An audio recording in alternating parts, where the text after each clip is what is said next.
We are on Season 2, Episode 10 of Are You Afraid of the Dark? The 23rd episode of the entire series. This one's called The Tale of the Shiny Red Bicycle. Now that may not sound very scary, but Are You Afraid of the Dark does its more horror-themed episodes, and then more of its coming-of-age stories, or magic stories, or fantasy episodes. They're pretty diverse, and this is a coming-of-age story. This beginning looks a lot like parts of the movie Stand By Me, with two kids working their way through the woods and talking about life while riding bikes. So our storyteller today is the middle-of-the-road David, who tends to do the more character-heavy stories, where people reckon with their past. So when it begins the story, our two main characters are Ricky Haggerty and Mike Buckley, and we start off with two kids riding their bikes, talking about life, and then we get an murder scene where they come up against this fence and accidentally it breaks and he falls into the river below and dies. Mike Buckley then awakes from a dream 5 years later. He had a nightmare about what happened 5 years ago when his friend died, falling into this river. A very traumatizing thing that would happen to a young boy, and he still thinks about it constantly, and it gives him nightmares. We can see that Mike looks to be about 17 years old, so it's another one that deals with teenagers, as this is a more mature story. He begins to see a ghost with a red bicycle, as this was the thing that triggered the events that made his friend fall and eventually die in the river, drowning. Mike Buckley is played by Matthew Edison, who does a good job here, but I just think that the story is not engaging enough.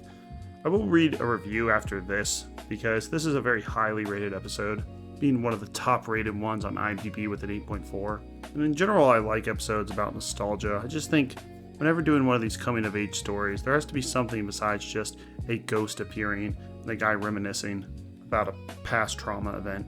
But it's definitely one that holds up well, as there's not any corniness to this one. You could watch this one as an adult and not feel embarrassed. Actor Matthew Edison was also in Murder in a Small Town and 4 episodes of the Nero Wolfe mystery. The episode then ends with a repeat of how it started. He goes back to this bridge, and this time one of his friends has a similar disaster as his friend before that fell into the river and died, but this time he's able to save him. Really, this kid in the shiny bicycle was trying to warn him the entire time. There's a lot of angst in this episode, with Mike Buckley talking about his bad dreams and waking up in a cold sweat. And I certainly have appreciated the more mature episodes that we've had before, like The Tale of the Prom Queen, but I think I'm just missing something with this one. Start and end in the exact same way, I find comes off a little cheap, but we'll look at some reviews and see what I may be missing with this. This episode was also written by, alright, I'm gonna try this name, Cassandra Schaffhausen. Cassandra Schaffhausen. That was pretty close. Who was intimately involved in the kids show Arthur from 1996-2001. She produced 95 episodes. Also, The Busy World of Richard Scarry and Captain Planet. She seemed to lean towards the more educational kids. Captain Planet was teaching you how not to litter. I'm not sure what the hell Arthur was about. I never really understood that one. The Busy World of Richard Scarry would make his books actually come back to life. This seems exactly like the type of episode the writer of Arthur and The Busy World of Richard Scarry would come up with. In fact, maybe this is what this episode needed. It needed Captain Planet to fly around and beat up bad guys who are hurting the planet. That's an Are You Afraid of the Dark I would watch. Let's look at a positive review. This person gave it an 8 out of 10. My Bridge. This is an episode that I remember being really blown away by as a kid because it was one of the first I ever saw, and at that time, it was always one of the more haunting and emotional stories. I was genuinely disturbed by the death of Ricky in the prologue. Yeah, that was a little shocking too, because they don't always signal that someone actually died. But no, if this guy dies, he goes in the river. Toodaloo. I don't find it as great now, but it's still a very good, well-developed story, and a fairly mature one for this show. As in its own way, it deals with the death of the kid and the survivor's guilt of his friend. I still have a fondness for it. You get why it's a fan favorite. It's a very touching story. I must say, though, that I think what they're trying to sell at the opening campfire scene, where the adorably unibrow David is trying to say some junk about how someone stealing your bike is like taking a part of your brain or whatever, is just pretty ridiculous. You can't do bike lore.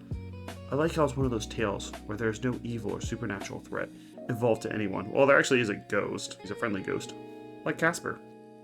Although you don't get that until well into the story, where it's revealed that the specter of Ricky hasn't come back to haunt Mike because he's angry. that he couldn't save him, but only to warn him that his little brother Ben is in danger, so that he'll be able to rescue him from a similar sad fate. Another problem with this story too is the ghost was never scary. It was just a kid in the bike. They've had ones before where they've had a ghost that's scary and he goes, I'm actually here to just warn you to not look in that cupboard because the thing will catch on fire. But he was never a scary ghost, so you always knew he was a friendly ghost because he just showed up with a bike and was like waving. If they made him look evil, then that would make more sense. Good point this person made. Well, good point I made, but this person brought it up. The ghost was not scary at all, so you always knew from the beginning this was going to be a friendly ghost. Like always with these ghosts, they don't just come out and say, hey, your brother's in 3 days going to go down to the well, make sure he doesn't go down there. He's going to go down to the river, make sure he doesn't go there, take him somewhere else. They just sit around and wave. After you die, do you just like forget how to talk? Maybe it takes a while to develop ghost lungs or something. But that is a positive review. Next up is episode 11, season 2, The Tale of the Magician's Assistant. Man, do they love magic ones.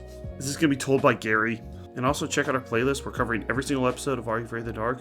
The good, bad, the ugly, and the in-betweens. And I've also done Monsters, Fear Itself, Twilight Zone, Mystery Science Theater 3000, Cowboy Bebop, Pet Shop of Horrors, and Black Mirror. Thanks a lot.